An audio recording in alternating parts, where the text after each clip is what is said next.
Hmm. Hmm.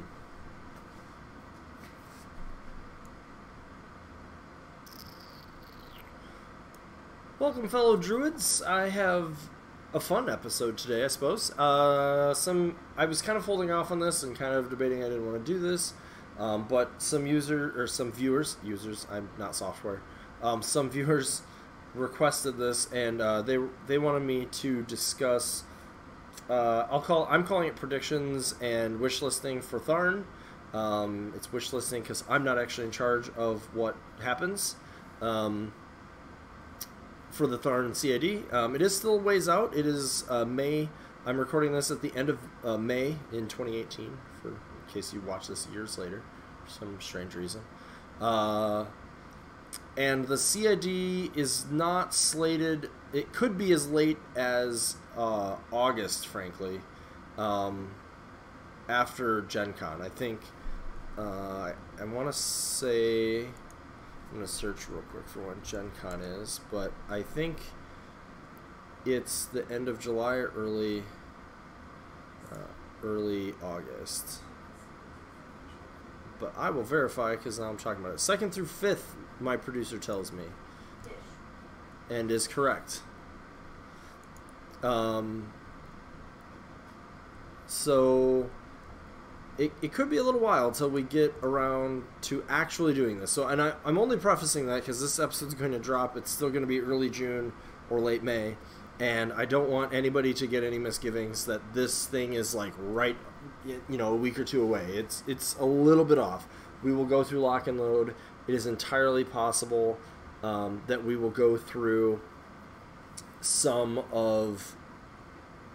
We may go all the way through Gen Con, in fact, before this even starts. So, I've been excited for this for a while too.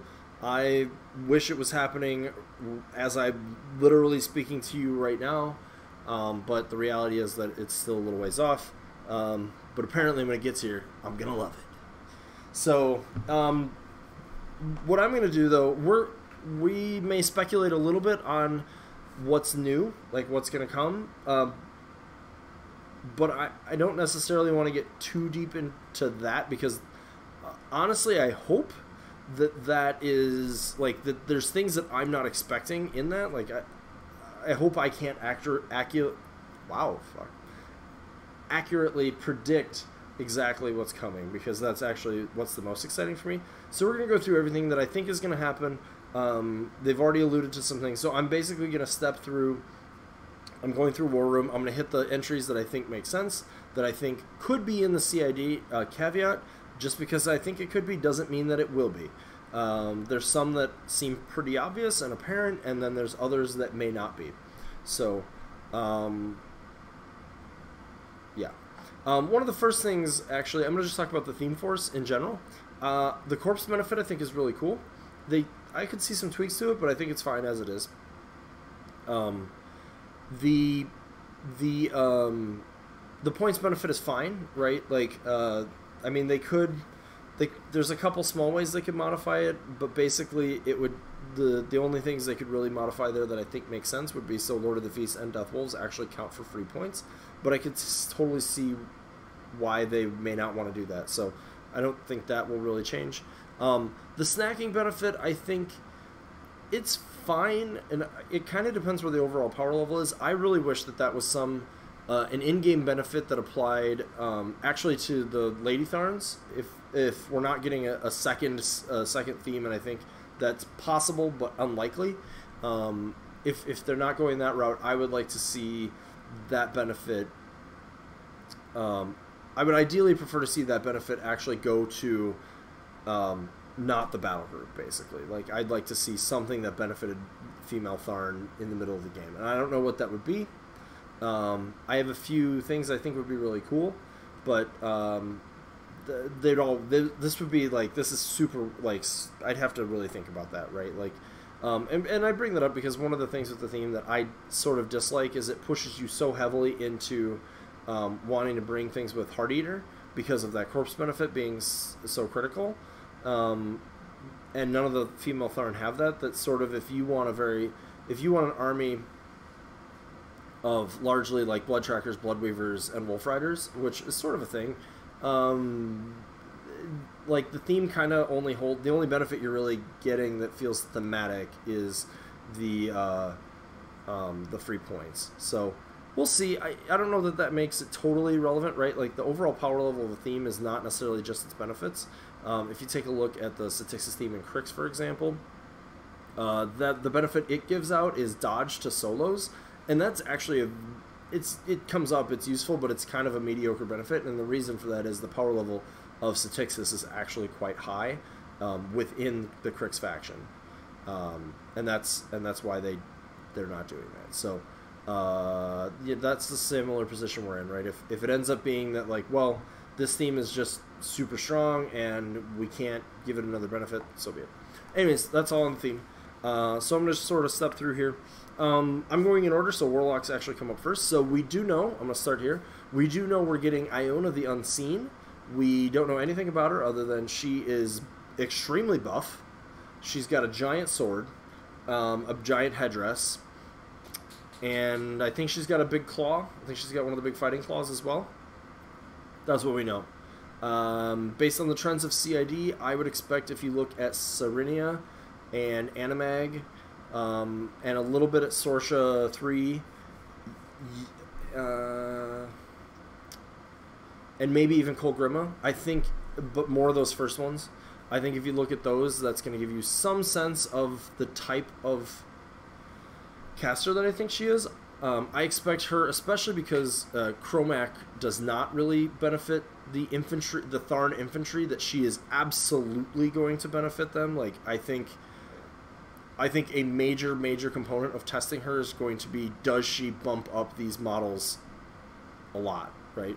They're not looking at her. I don't think it makes sense for them to be releasing her to be a fantastic battle group caster. I mean, not to say she should do nothing for the battle group necessarily, but I don't expect that that's something Tharn needs. I don't expect her to be... I do expect her, based on her look, to be able to get in the mess herself, but that's sort of a Tharn, very Tharn-like thematic thing. Those are the things I expect. The Unseen implies to me she's going to have some sort of trickiness, movement, stealth, etc. Seems likely, but after this, it's a lot of surmising. I hope to see some of those things. So anyways, that's just brief. I don't know enough. I don't have enough of an understanding of what her place is to really say, and that's kind of why I'm not digging too far into what new models are. So as I go down the list, I'm only going to talk about Warlocks that I think make sense to be pulled in, and then what I might change about them if they are. So the first there is Chromac the Ravenous. Again, he doesn't actually play that well with Tharn. I don't... Just frankly, because he has Tharn in his name, I expect sort of for him to be in the document. The only real change that I would expect to see him, or that I personally would like to see him get, is for Wild Aggression. Is that the one that changed the point cost? No, actually I think it's Warpath. For Warpath to go back to costing 2. That affects actually a bunch of models, but the reason being that one of the big benefits of playing Chromac used to be that you could cast all of his upkeeps on turn 1, and that is not something you can do anymore. You would be on 0 when you did it, but now you just plain can't do it, and it ends up with some weird Fury math. I think he's got a strong kit still. He's got a +2 armor buff. Bestial is one of the most ball-busting spells in the game. It's probably one of the most... It's probably one of the strongest sweeping effects that is not being played right now. Rift is fine. Warpath is very key to his kit. I would totally be on board for him having a little bit more use of his beast form and a little bit more use of his feet, but I think the only thing really that I would tweak is bringing Warpath back to cost 2, or Wild Aggression. I would prefer it to be Wild Aggression, frankly, because I'm going to keep Warpath the whole game, Wild Aggression in a cycle. The rest of like what he's gonna look for, frankly, like Call of the Wild is where he's probably gonna live, not Devourer's Host. So, with that in mind, what he really needs is ways to trigger Warpath better and like a list construction. And by our living beast getting better or cheaper in any way, that's going to only benefit him. and there's some other potential things that we can do there, but I don't see any major changes here. I do think that it's highly likely he'll be included just because he is a Tharn. That said, in the Exemplar CID, they did not include Kree S1 or Kree S3, who were clearly Exemplars, because they weren't interested in testing them.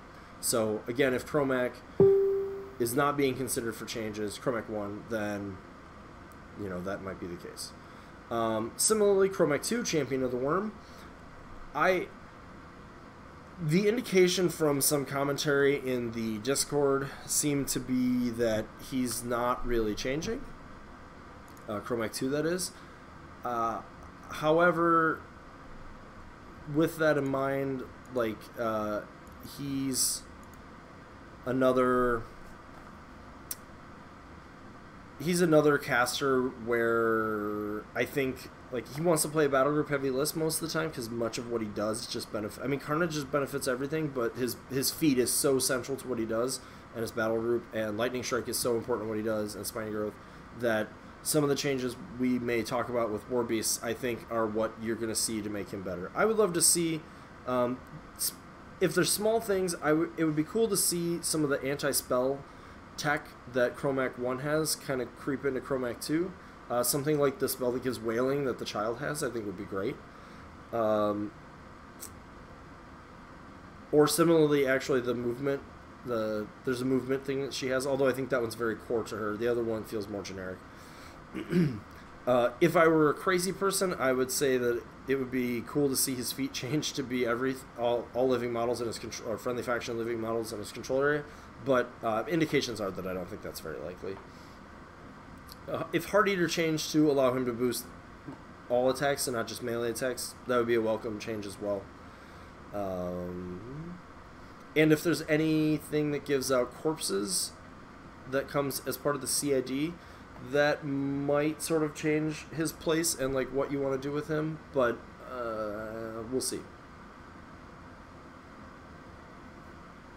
Okay, and then there's really only 2 additional Warlocks who I think have any pardon me who I think have any part of this discussion, and that's the Morvanas. So I know that a lot of people are calling for changes to Morvana 1, and I'll get into wishlisting for her when I get to her beast, actually, in a little bit. It'll be for both of them. But I don't actually see that. Somebody suggested this today. Some of this depends on what is actually being released as new models. If we get another small-based Tharn unit that is probably like a 10 model unit, then my tune probably changes. I think regrowth on blood trackers as it is, and we'll talk about them later too, is probably fine, if not good. But I could certainly get behind the notion of testing regrowth as small or medium based, and then only returning with a single, it already says single unmarked box. So that's an interesting place that I would see making a change to her to test. But I think, frankly, if the infantry gets better, plus something I'm going to suggest with Brenos when we talk about him, if those things happen, I think she's fine as is. I would love if her feet did something, was a little... There's a weird timing situation with her feet where,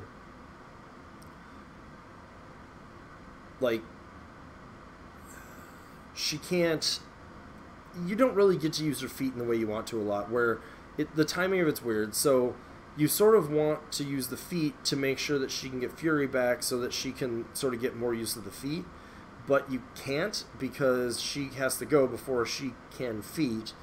And it's like influence. Actually, does influence work? No, it doesn't. Friendly faction model, unless you're in a circle mirror match. She's just got some weird timings with how harvest and regrowth and her feet and a lot of other things sort of work out timing wise. So her feet has always been kind of meh, but as far as that goes, like, it's fine. Like, I don't think it. A lot of people, when we start into this wish listing, and I'm trying to avoid being that person with this, a lot of people want to be like, everything that's awkward about a caster needs to be changed. It needs to all be smooth like butter, or whatever druids put on their toast. And it's just not, like, that's not how this works, right? There's still going to be things where maybe the feat isn't as strong as the spell kit, right? And things like that. So would I welcome a change to the feat? Yes. Do I think it's necessary? No. And I don't think really, I think if you didn't even change her at all, she's probably still strong after these changes happen.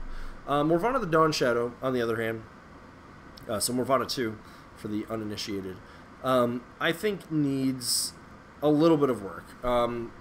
She was significantly nerfed in the switchover of editions, and she's still not bad.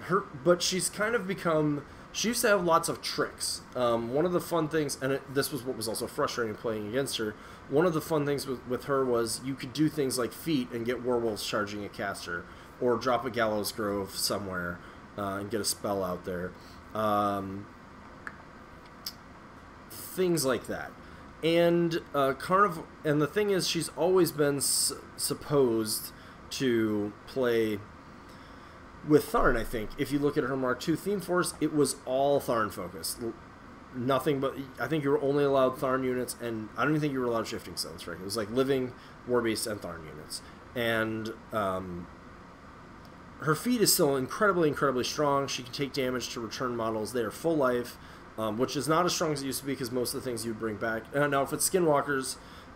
which is we would still need to have in this conversation, right? Because just because this theme is happening doesn't mean we can forget that she plays in other places. Skinwalkers actually come back with 8 wounds still, but Ravagers now are only coming back with 5. She can't bring back... she can only bring back... is it Troopers or Grunts? Troopers. So she can bring back the attachments still. She can't bring back solos, which is very important. And she can't bring back characters, which was always the case. So you're not bringing your Deathwolves back. You're not bringing Nuala back. You can't bring Lord of the... Oh, he's a solo, sorry. You can't bring... actually, in this team, that's it. Those are things you're not bringing back. So they do have to be living, so you're not bringing your Shifting Stone back. That's actually a massive deal. So her feat, I think, is still fine. We don't really need to change the feat. One of the things that really allowed her to excel, though, was the fact that she could cut for rerolls. You used to be able to transfer that damage. You can no longer do that. I think that was a change that should have always happened anyways, to be fair. Equinox went down to 1-inch range. It's 2-inch on her lesser form. It's 1-inch here. I guess that's because she's on a goat. So, like, functionally she actually has the same reach because she would be, like, farther in the model. It's weird. I don't love that change, but it's fine. But Scales of Fate changed. Two big things need to be looked at. Scales of Fate changed to be command, and she's only command 9. And she gained Censure in place of Purification. And Censure, I've tried to be as positive with the spell as I can be throughout the edition, but it's just pretty much bad. It's Purification unless they suffer D3 damage points, and you can still only cast it once per turn. I think if this spell costs 1 and you could cast it her entire Fury stack, it might be okay. Might be broken if you can do it that way. But even if you could cast it multiple times, you might get some use out of it. But in general, it's not going to really work well. Especially since Warcasters can just pay a focus to keep that damage from happening if they need to after the fact. Or they can choose to drop the upkeep if it's not important. Or they'll take D3 damage because the D3 damage is mostly moot. And if you could cast it multiple times, you could maybe at least make it useful against like Journeyman Warcasters, but no. The rest of her spells, so that spell needs to be replaced with something useful. It could be Hexbolt, or Hex Blast, sorry. Hex Blast, Repudiate, it could be pretty much anything you want it to be other than this. It's just, like, this is virtually a dead spell here, and I think for her kit, especially if they stay with command for the rerolls, she needs something else in her kit that is, like, Fog of War is a great, great spell. Carnivore is the other spell I would look at if possible. It allows her to heal, but the problem is that it RFPs, so it's super super anti-synergistic with Tharn models that want to destroy models to get corpse tokens or to generate quick work or to do, like, basically every Tharn model has something that wants to destroy the model and not RFP it. So by RFPing it, Carnivore doesn't work, or Carnivore does work and their own tech doesn't work. And this is like, yeah, you can make that as a decision point, but it would just, this is one, so this is like, now I'm contradicting myself. Before, where I said everything doesn't have to be smooth, this is a place where I think if, like, Censure is sort of her, like, is a spell that is unique to her technically, and she has no other unique spells. So I would rather replace Censure with one of those generic spells I listed, like Repudiate or Hex Blast or etc. Castigate actually is an interesting one. There's a couple other options. And then have Carnivore become a signature spell to her that basically does everything it does, but doesn't RFP the model. I mean, RFP is good in some cases, but in this case, it would make her more playable in this particular theme. I don't know that that's absolutely necessary, again, much like I talked about with Morvana 1, but that's what I would change. Censure, to me, just needs to be a more relevant spell. I would also be very on board, like, now I'm just wishlisting, but, like, excuse me, Death Knell could certainly become a different spell. It's a 4-cost, very inefficient damage spell with less, in general, infantry in the game. It's just not... It was kind of corner case even in Mark II when you'd cast it because of its cost, and now it's even more... and you had Gallows Groves that could get into better positions then. Now it feels even less relevant. Plus it shares the name with a battle engine and another faction. So there's definitely some stuff I would be open for tweaking there. So anyways, we've spent a lot of time and haven't even really got to the real Tharn and the real meat of this CID, but that's okay. This one's going to just be a longer podcast or video case. I'm going to go through the War Beasts. I'm going to try to go a little bit faster here. Of course, I say that, and the first one's probably the one that'll take the longest. So Brenos, the Elderhorn, I don't know that he will be added. Same thing with the Morvanas. I cannot guarantee this is going to be a decently large CID. I can certainly not guarantee Brenos will be added, but I want to talk about what I have in mind, see if it's applicable. Basically, he's very, very close to already being a very good War Beast. In my opinion, he hits. He could hit a little bit harder. They could change that. I don't think they need to change that. They could change that. Speed 5. I don't love any of our Speed 5 heavies, but again, they are probably committed to keeping that type of stuff. His mat of 6 is fine, given that he does other stuff. His stat line of 11-18 is pretty bad, but I think that's like, I'm an old man goat. You know, whatever, fine. The places that I'm looking at changes, Arcane Suppression as an Animus is fine. I certainly think they could go with something more interesting. The one thing that absolutely must change is Condition has no business being on this War Beast. I am never, ever going to say that it is the correct thing to activate a 17-point heavy War Beast to add or remove a single Fury point from a War Beast. That is nonsense. That is absolute nonsense. And I'm definitely somebody who stays on the positive side or tries to. That is garbage. That has no business being in this card. Like, I realize that, yes, it could just have been blank space and they found something to fill it that they thought kind of sort of fit, but that's dumb. That's just very dumb.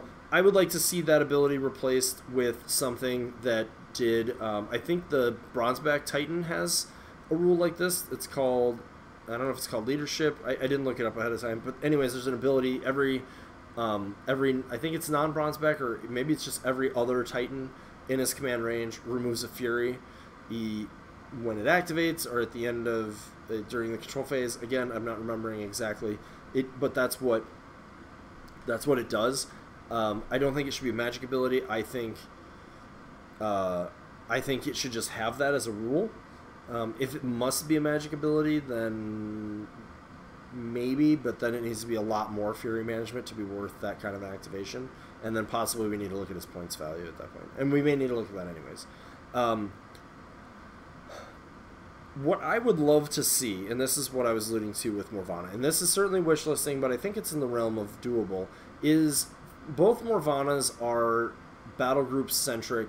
I'm sorry, are not battle group centric and are infantry centric. And one of the things that both of them lack is any sort of damage buff that really can take our infantry and excel them. And Brenos' bond with Morvana is very lackluster, right? The other beasts we have, I would argue of the other beasts, Megalith actually has one of the like least. It's useful with Baldur 2, but it's not. I mean, it heals D3. It's nothing great. Getorix has Overtake. That's actually fantastic. I just blanked. Loki has Prowl. Fantastic, right? So as this bond goes, it's pretty mediocre. And I think that this could be leveraged, and there's a bunch of different ways, but basically I would like to see this be a +2 damage buff, or him get some kind of damage buff like Dark Shroud, or it could be Dark Shroud, it could be some kind of spell, or like maybe he gains a second Animus that is like a harm type spell that gives Imperil. Imperil I think is the probably more generic sounding effect. Or something to that effect. I would love to see that be the bond, or just one of his he gets a 4th magic ability with her that says this, you know, while bonded to Morvana, he gets this spell, and it does Death Field, for example, the Ragman ability. Actually, that would be very cool. And the reason why I'm saying it needs to be the bond with Morvana is I think it's actually too strong if it's all the time, because I mean, we could do that, right? They could go that route. What I don't think makes sense is buffing battle groups more, right? Like, if we're taking him in the Call of the Wild, which he is included in, I don't think that it makes sense on top of things like, so, like, then, with Kaya 3, now I can swing armor by 7, and, like, that's a Denegra special that Circle just probably shouldn't have access to. If you think Scarsfill's Griffins are scary now, just wait until one of them comes at you at POW 18. Functionally, that's the wrong math. 15, POW 17. So I don't expect to see that happening. That said, they could go another way. They could sort of play up his Shepherd thing and have him be a little bit more supporty while having some decent output. But if he's included, there's a lot of different ways I think they can go, and that's some of my ideas with it. Alright, going down the list now, the Feral Warpwolf. I'm not going to get into the particulars of points decreases, but he needs a point decrease. I think that's apparent, 1 to 2. He should absolutely gain Pathfinder. I would love to see him get more than points decreases. I would love to see him get +1 armor, so he's 14, 17 all the time and can warp to 19. That might be more than they really want to do, but points decrease and Pathfinder seems obvious. Getorix is a tricky one. Seeing all the cool stuff that like Mulg has gotten and a couple of the other characters, I would love to see Getorix get similar things, but the suggestion I've had is for Treewalker, and largely I've been given the indication that would be busted, so let's not push it. But I think Pathfinder obviously is good, and again, I think a points decrease makes sense. I think for what he does, he could easily be 19 points probably, something like that. Yeah, we're not going to belabor that one. Let's see.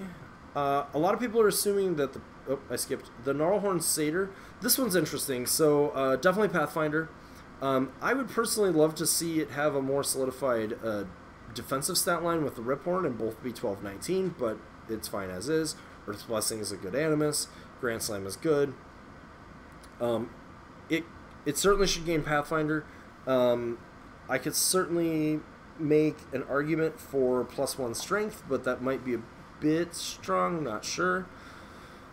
I could see an argument for a points decrease, and I would also love it if Counter Slam was not so effing difficult to actually use, because of the way slams work with it. You can only slam in a direct line, and that means anybody who knows how this ability works makes it incredibly difficult to ever get it off unless you happen to be playing Tanith with Admonition. So I would love to see that rule fixed in some way that he can actually get some kind of better use out of it. Like, I don't know what that looks like. I've thought about it a lot. I just don't know. I mean, it could be a counter charge with a knockdown if they hit or something like that, but that's also then very strong. I don't know. I would love to see that fixed. Points decrease is debatable. Pathfinder should not be debatable. Yeah, it kind of depends how they're going to go. And it depends on what they do with Counter Slam. Like, if they don't change Counter Slam and they just give him Pathfinder and they don't change his offensive output in any way, then he should reduce some points. If they do any of those other things, maybe he's fine at 12 points. Okay. A lot of people think the Pureblood Warpwolf is going to be part of this CID. I'm going to disappoint you. I don't, and that's because it's in the battle box, and I think 17 points, it's fine. And I don't think that the Gorax Rager or the Wild Argus is worth changing their points value up for this to go down. I actually think that would be a negative value to the faction, so I don't expect any changes here. I don't really expect any changes to any of the medium-based Griffins, even though I'd love to see some differentiation between the Razorwing, the Rotterhorn, and the Scarsfell that isn't there right now. Scarsfell's fine. The other two I would love to see addressed. The Shadowhorn Satyr actually is pretty close where it is today. Given its kind of offensive output and where we saw like the Rhinodon and the offensive output and defensive profile, where we've seen the Rhinodon and the Archidon getting changed, I would just love to see similar changes there. So it could become cheaper or hit a little harder, or maybe there's another small change. But and certainly Pathfinder. The Storm Raptor. So they've had a pretty big trend of including the troubled gargantuans in CIDs, so I really expect them to put the Storm Raptor in here. I could probably rant for another half an hour on its own about what I want this to do. In general, I'm going to summarize it though. It needs Mat 6. It needs to be cheaper. It should probably just have a rate of fire 2 gun instead of reload 1. And Skyfire should be easier to use. Maybe it just needs to be 10 inches. Maybe, like, there's a bunch of ways, but, like, it could cost 1. It could, like I said, 10 inches I think would be good. Anyway, there's a handful of different things there, but those are the... Otherwise, I really like everything that it does. I would love to see it just have Electro Leap on all of its melee attacks, but if it's just on the one, that's fine. The rule the Archangel has that lets it reposition 3, I would be on board for that as well. I would also really love it if Plasma Nimbus did not go out, if it's like go to 1 die if the body goes out, but so be it. Same with the Electro Leap damages. Yeah, so. The Warpwolf Stalker. So, 2 different things with this guy. He should certainly become 2 points cheaper. The aggressive change I would do here is make him Mat 7. He already has Pathfinder. That's it. It's simple. I don't know that they'll go for Mat 7 because it becomes incredibly powerful with Berserk, but I think for a premium War Beast, getting premium stats is not unreasonable. I don't know that Mat 7 will happen. I do think the 2-point reduction should happen. I would also be on board for them solidifying how many boxes Warpwolves have to be like 30. But again, I don't think... He's 27, the Pureblood and Loki are 28, Getorix and the Feral are 30. So I don't know where, like, I don't know that that'll happen either, but just throwing it out there. I have some theoretical stuff for the the Winter Argus, but I don't think he's going to be included, so we're not going to go through that. Okay. This video is actually gone pretty long, but I think we're just going to make this one of the long ones, and we're just going to hit everything, and you guys can get to hear my lovely rambles. Okay, things that I think will be included. The Bloodweaver Night Witch, I think should be included, and I think nothing will change with her whatsoever. At most, 1-inch melee instead of half-inch, but I still don't think so. Lord of the Feast. I think Lord of the Feast will be included. I don't know exactly what will change, but I'm going to be generic about this, but I would love for this guy to just be absolutely epic. Like, when I look at other 6-point solos in the game, I want to look at Lord of the Feast and go, he is he's as good as Finn. He's as good as Valka. He's as good as Tartarus. Like, any of those things. And I don't know exactly how you accomplish that, but the current rules are not it. Being able to boost with ranged attacks with corpses would go a long way, because now you can be more assured of getting there. Changing Thresher back to Blood Reaper like he had in Mark II would go a long way. Giving him 2-inch melee accordingly with that will go a long way. You could probably just go with those. I think Death Feast is... I don't know that Death Feast is ever going to really come up, but I guess it's not bad. It's just, I don't know how you can use it. There is, I've probably talked about this at some point, but if you go look at the IKRPG, there's a rule called the Wilding, which basically, like, he spends corpses and is removed from the game, I think, from play, and would give a massive buff to other models around him. Although his command is apparently 3, so that would be a lot crappier than I thought it would be. So you'd have to change that to do that too. So there's something like that they could go with. There's other types of buffs, or maybe like if he kills something within a certain range of him, it gets more powerful. There are a lot of different things they could do with him. I want them to do all of them. So I don't have a ton there, but that's the small ones. The Tharn Ravager Shaman, honestly, this guy's great. The only change I would make to him is increase his command so that it's not quite so difficult to get Hunter's Grace off, and that's honestly just me, like, and that sort of follows with some of the other things they've made easier. It's a small change. I think it would be a welcome change. Everything else this guy does is great. If Heart Eater changes so that he can boost just attacks and not just melee attacks, his Chain Lightning becomes even more powerful. It makes me like this guy even more. So, small change at most. The Tharn Ravager White Mane. This guy is tricky. First of all, the first thing I would do is stop. So there's a bunch of things in Tharn that are very specific versions of Veteran Leader. I think it can be a more generic version of Veteran Leader. His command is 8. It could just say Veteran Leader Tharn. I know it could potentially give Chromac plus, like, Chromac 2 Mat 9 all the time or whatever. But then there's some prices to be paid to be in the Tharn theme instead of Call of the Wild there. And I think that's fine, frankly. Overtake on this guy is good. The problem is he gets a single. So Veteran Leader's fine. Heart Eater is what it is. He should just have Grievous Wounds on his axe, like, for 5 points. Just put Grievous on his axe. Secondly, he should gain the same brew. Oh, we haven't got to that. There's a thing on Tharn we're going to talk about, but he should, he should probably have Brutal Charge, or he should have something that lets him make 2 attacks. So, because the thing is, if he gives corpses, he's great. But if he doesn't get corpses, he, like, sometimes makes, even at Mat 8, he goes up, he makes a single attack, and then does nothing. Which is very lame for an entire activation of a 5-point combat solo. We can make him cheaper, but in general, I like, Veteran Leader could just be more generic, because it means you can affect the Blood Pack. It means, yes, you get Chromac, but, like, you could affect lots of things. Or Veteran Leader needs to be replaced with, like, a star action that makes him more of a support piece or something. And for the love of God, just give him Grievous Wounds. It's not that big of a deal. The Tharn Wolf Rider Champion.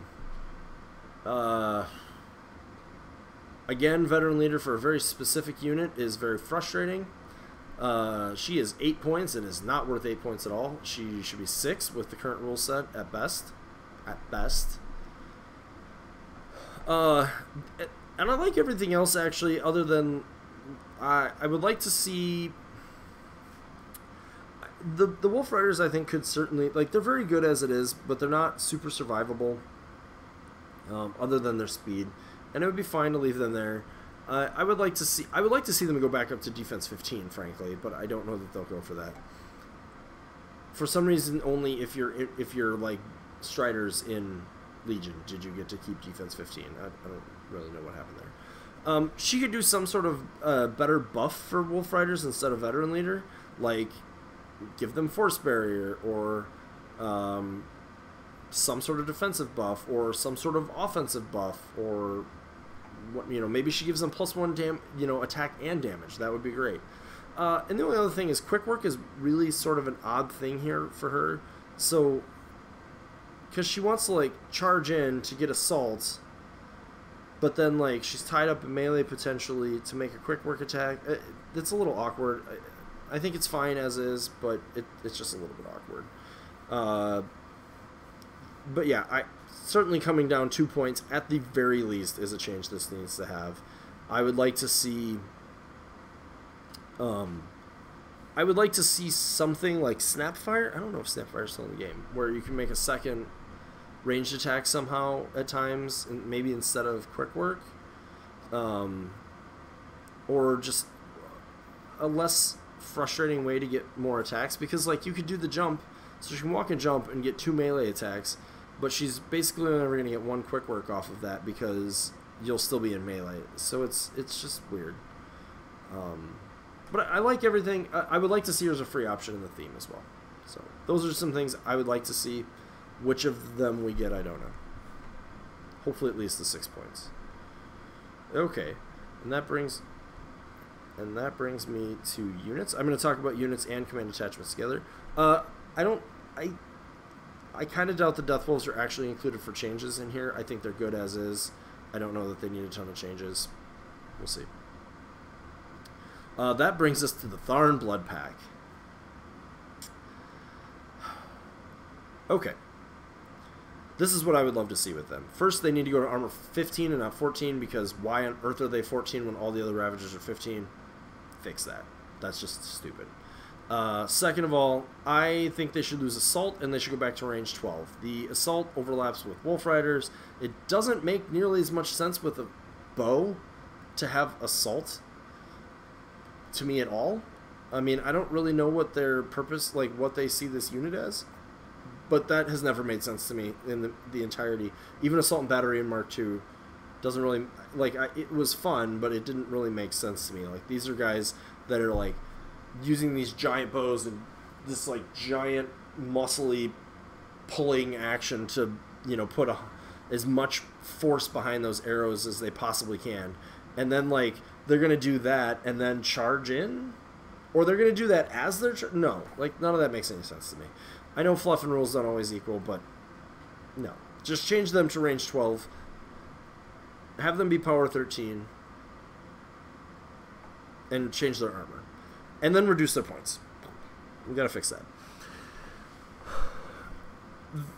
Then they need... Then this can be...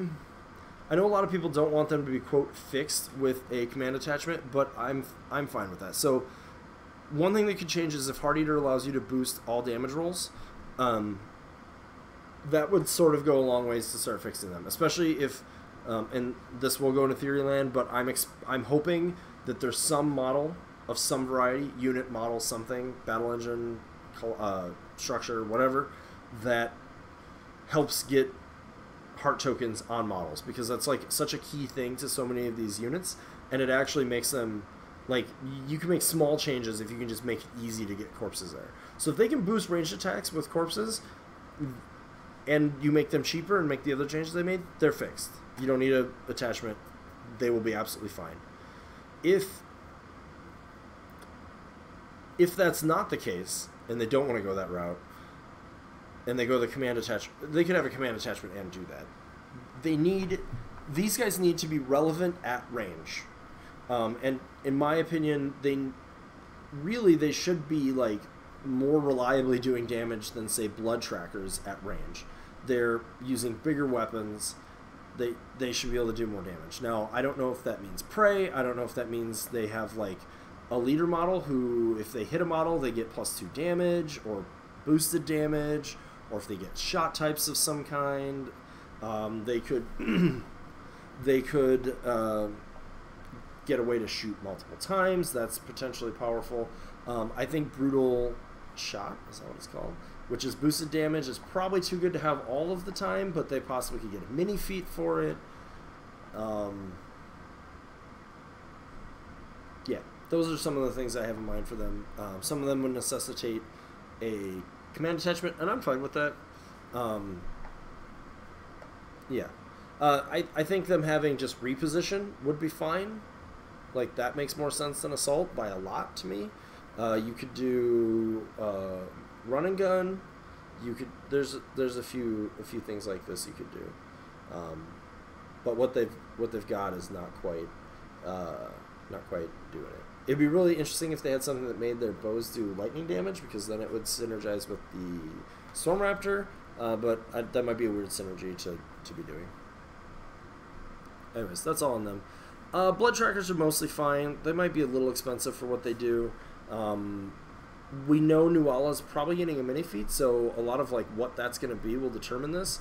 And I don't have any idea what that is, because Hungerford said it's going to be weird. And when Hungerford says things like that, I kind of worry, actually. So, but like the good kind of worrying, if that makes sense. Anyways, I think they're going to be good. What happens with Nuala will be deterministic. I think I would like to see them get Reposition 3 back rather than Swift Hunter, or have a better version of Swift Hunter or something. They're sort of... One of the things that's a limiting factor for them, in my opinion, is actually Prey. Right now, there's a lot of lists out there that Prey is very difficult to properly utilize, because, you know, say you're going up against like Gatsby 3 with very redundant Slayers, like which one of the 9 of them are you going to Prey that you're never going to get into combat with? So, but that's not that's actually fine for them as a unit. I just think that that's troubling in the game right now. And I'm really excited to see whatever they want to do with Nuala, because I think she's an incredible model. I really like the changes they specifically did to her, other than I would have preferred Reposition over Swift Hunter. So, I'm very excited there. Bloodweavers, contrary to, again, what most people think, I don't think they're going to see any changes. They're like the cheap infantry for the Theme Force. Every attack type they have is actually relevant. The Killing Spree from the the Night Witch is good, and I think they're fine. Ravagers. So I alluded to this a minute ago, but we actually, as of today, got a tidbit that they are of what they're going to be tested at, and I think it's perfect. It's almost exactly. It's one small tweak short of where I would like to see them. They're going to go down to be a 10-15 unit for the base. The attachment will remain 5. And they're going to gain Brutal Charge baseline. So that means they go POW 15 on charges. And that is actually a pretty massive deal, as it now means they go back to sort of what they were a little bit able to do in Mark II, where they can actually do work into hard targets, because POW 15 is actually pretty good. So this is a fantastic change. 1 point down is great. It makes them exactly 20 for a package. It means you get a Shaman as your free card easily, which makes a nice, neat package for them. The Veteran Leader means they can always be Mat 8 when they need to, so they're incredibly accurate. The one thing I would like to, the one little bit more I would like to see is I would like to see the command attachment get tactics for Vengeance. It's very, very, very key to what they do, in my opinion. It's very circle to have more movement tricks, and like medium bases are much harder to hide, and being able to snipe that guy out and lose a major component of the unit, I think, is very unfortunate. So I hope that in testing we get to that change as well. But as it is, where we're starting this testing, I think is very, very good. And that takes us to, I think that's pretty much it, except for the Tharn Wolf Riders. So I've been playing a bunch of them. I actually mostly like where they're at. The change to Ravagers means that the Ravagers now will... it gets weird. Ravagers probably get to the point where they're better at just doing armor. So you're going to want your Wolf Riders to be like a harassing unit. You want them on the outside of stuff. They kind of do enough. I would love to see them just get like +1 strength, which would make them POW not 10s on everything instead of POW 9s. If they're going to stay at 18 points, I think given the point value you see Flamebringers at, they could probably go to 10-17 instead of 11-18 and be fine. And like I said, if the Wolf Rider solo does anything differently to support them, other than just Veteran Leader, or even if you just get it for free, they may be fine as they are. I've played a lot of them, and I think people are sort of clamoring for big changes to them, and I'm not totally sure it's warranted.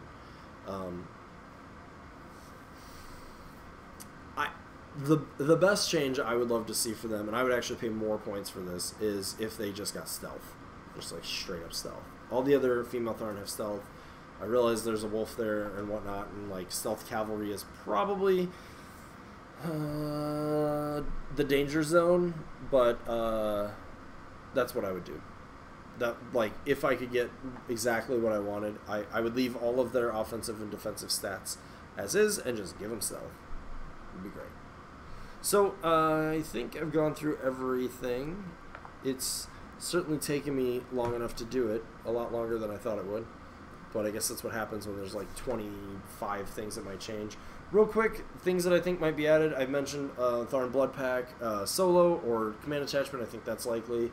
Caster attachments are pretty common to be added, so I wouldn't be surprised to see that, like a Bloodweaver Witch type model.